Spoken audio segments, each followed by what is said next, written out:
may mga bagay talaga sa buhay na mahirap nang balikan pa.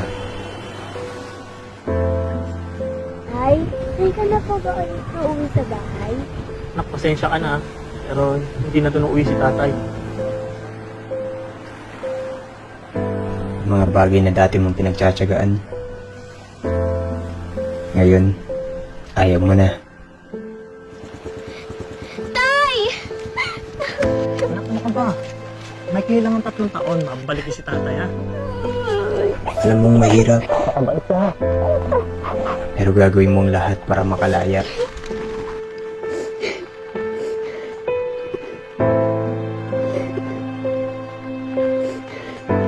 Mag-iingat ka, Ben.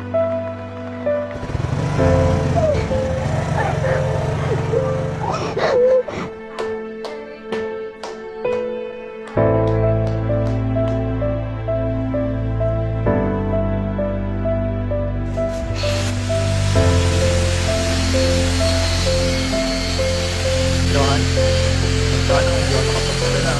Hindi na kami dito.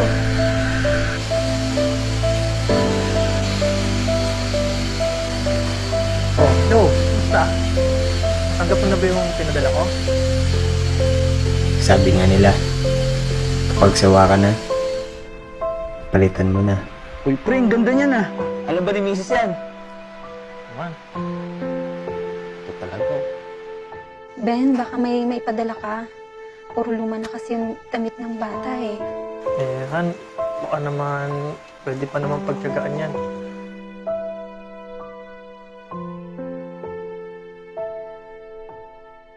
Para saan pa at lumabas ka ng bansa? Eh kung umuwi ka na lang kaya? O baka naman may ibang buhay ka na dyan? Paano mo naman ako pag-isipan ng ganyan?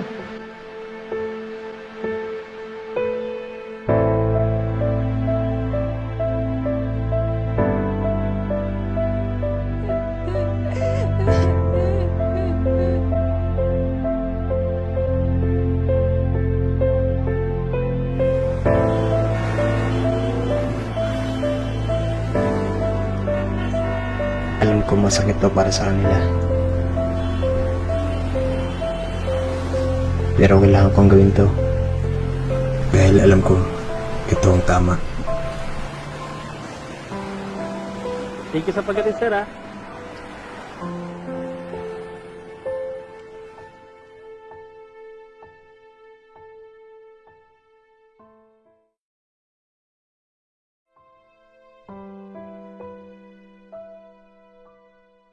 Pasensya ka na kung di ko sa'yo nasabi agad to.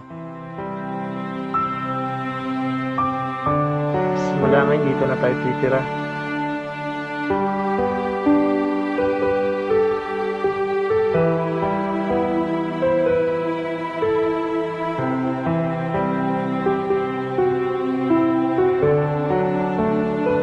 Yes sir, malapit na po matapos yung bahay niyo.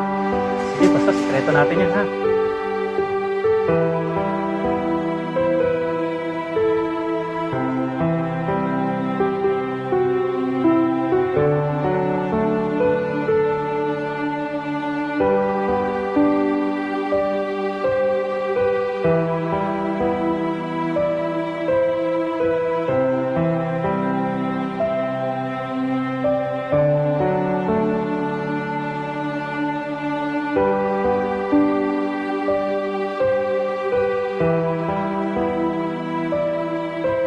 MVY and Builders. Let's make your dream home a reality. Inquire now on the Build Now Pay Later program at www.mvyandbuilders.com.